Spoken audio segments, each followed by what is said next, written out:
Hello there. This is your weekly writing prompt video. I am in the woods, thank goodness. It's my lifeline to sanity. And I am right now feeling really good about myself because I just charged up like 300 feet of elevation gain without stopping, and I'm not really out of breath, which is pretty cool. It might be more than 300 feet, honestly. I'm guessing how much it was. It was not crazy, but it was enough that it was like several flights of stairs, and I'm good. I'm so excited about that. And the only reason I mention that is because I used to be a person who struggled with a sort of asthma that's exercise induced, and it gave me a hard time when I would go uphill, particularly. But if I ran or even swimming, anything that was a really heavy duty kind of exercise that would get you breathing heavily, it would create this problem in my lungs where the gas exchange wasn't properly happening, and it would make it feel like my throat was kind of closing up, or like my breathing was inhibited. So it was hard for a long time, and it started in high school for me. As a kid, I didn't struggle with it, but in high school, for some reason, is when it set in. Honestly, I kind of feel like it was probably more emotional than anything else, but I recently learned some tricks. In the past few years of my life, I learned some tricks for how to overcome that circumstance, and man, is it good. If anybody out there is interested in those tricks, you can always comment below and let me know, and I'll do a video on that sometime. So, and I'm attracting mosquitoes because I just put out all kinds of gas exchange, and now the mosquitoes are loving that because they're attracted to your carbon dioxide. That's what they are attracted to. Isn't that interesting? Anyway, so this week, hopefully you had a good week of your writing prompt experience. I know accepting sovereignty was, again, I feel like a good challenge for me. In some ways, it was really interesting for me to think differently. I mean, I somewhat recently used something similar, I think, because I know that at some point I talked about something to do with sovereignty, and I honestly can't remember. It wasn't, I don't know how long ago it was, though. It might have been in spring, but here we are, and the weather is fall-like where I am. It's getting chilly, and I actually am really excited because I did see a little bit of fall color happening, which is where I am. I'm up on a hill, so that's usually where it starts to turn colors first. I noticed some fall color a couple of days ago too on one of the hills surrounding the farm where I work, so I kind of get excited about that. I really love fall. It's my favorite. Anyway, I'm just yammering because I'm having a kind of happy day. I made chocolate chip cookies today, and all kinds of good things. So, yeah. So the writing prompt. Maybe we should talk about that. The writing prompt. Yeah. So I hope that you had a good week accepting your sovereignty, whatever the case may be, with whether you did it recently or not, or this was your first time trying that. I feel like it's a good one to think about in terms of accepting your responsibility for your life, good and bad, because we are responsible for everything that happens to us. We attract everything that happens to us with our behavior. When we interact with people, our behavior directly corresponds to the way that people respond to us. And so when we have circumstances surrounding us with people and with things that happen, it's often a direct correlation to our choices in terms of whether or not we have accepted responsibility for how good things can be for us or how bad. So, we may think, well, why is it that I always end up with these crappy jobs? maybe it's because you're applying for crappy jobs. I know that we can't always know what the job is going to be like when we get there, but there are usually indicators of a person's behavior, even in a job interview, about how much freedom you're going to have when you're there, or how they act towards you in the job interview, and your level of comfort with the way things are arranged, or how clean it is, or how organized. Those are all there when you go for your job interview. It's not like they can hide all of that stuff.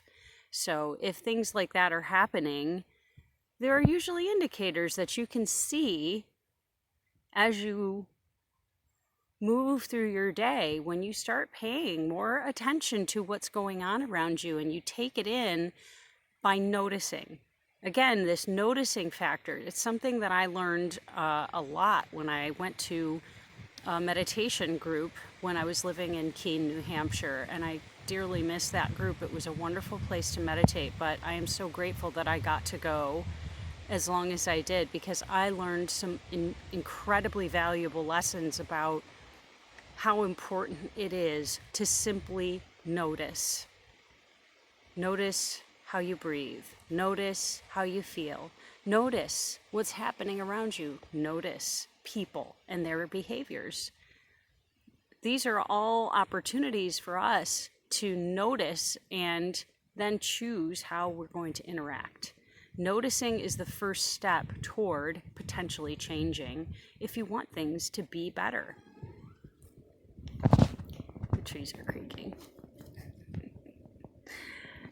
The wind is here, and I just love it. It's a windy fall day. It's a beautiful day. We're going to get some weather later. It's been a nice rainy week, which we've needed. This summer has been very dry here in Western New York, so having some rain will be good. But for the moment, it's dry, windy, and cool.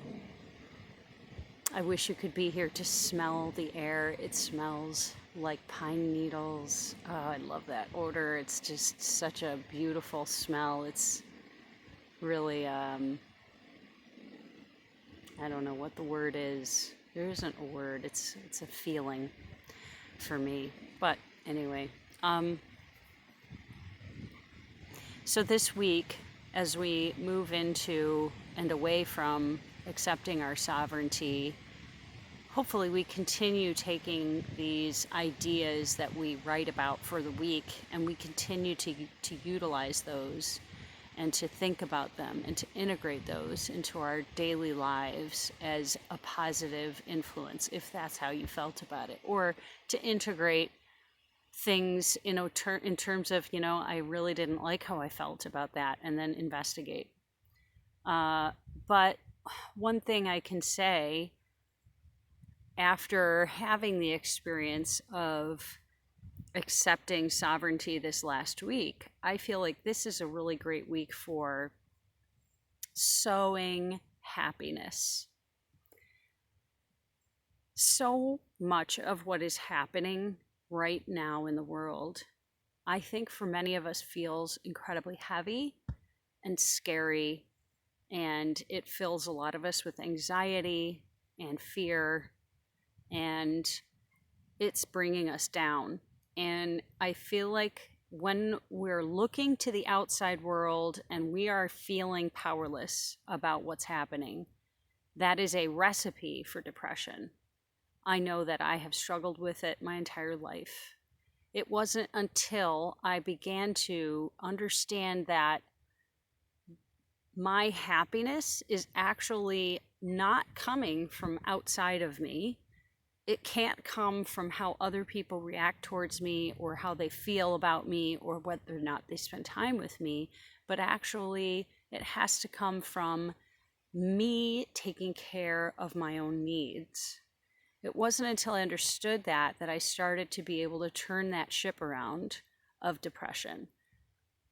And I'm not saying that's what everybody should do. It's just that I know for my own needs, I had to understand that taking care of myself is part of what I had to do in order to make sure I wasn't constantly struggling with depression. So even though the world seems to be crashing and burning around us, I don't have depression right now. In fact, if anything, I feel more hopeful than I've ever felt in my life. I suddenly have a vision for my future involving a farm. I never imagined that would be what I'd want to do with my life, but here I am. I'm planning that, and it feels very hopeful. And so, what I really want to do is to take that acceptance of sovereignty and then realize that I have power in my daily life to sow happiness amongst everybody that I meet, including myself. Sowing happiness isn't just for other people, it's for me too. And it's for you. When you sow happiness, you do it for yourself. I mean, and of course, when you're giving to others that thing that makes them happy, whether it's baking cookies and giving them to your neighbor, or writing somebody a lovely note, or painting somebody a picture, or whatever it is, just some kind thing or something joyful that you can do, whether it's a smile or a kind word, whatever it is, playing music, a concert for your street because everybody's still quarantined and it's still awful, whatever you're doing. These are choices that we can make to sow happiness for others. And in response, we will often feel happy just because we're doing these kind things for others. But I would also say that you have to do for yourself first and sow your own happiness. My day always begins with me. I always start my day with meditation and writing and quiet for myself before the sun even rises, before I have to interact with anyone else. I give to myself. And that begins also with making sure I eat well and I exercise and I get outside every day and I go to the woods, because the woods is where I feel happy. I do these things for myself. These are gifts to myself, like making cookies for myself today because I wanted them. And then I can share them with other people if I want and make them happy too. But either way, I'm doing for myself first. So sow your happiness this week. Sow it far and wide. Give to others what you wish you would get from the world and see what happens. Because more often than not, when we are missing something in our lives, it's because we aren't giving it to ourselves. So, I hope you have a wonderful week.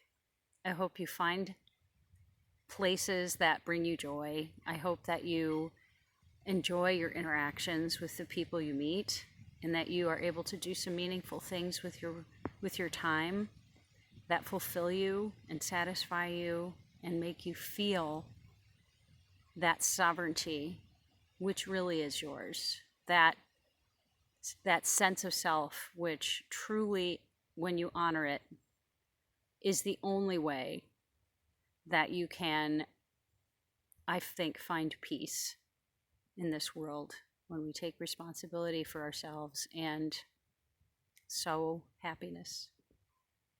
So I will see you all next week. I hope it's a wonderful week for you.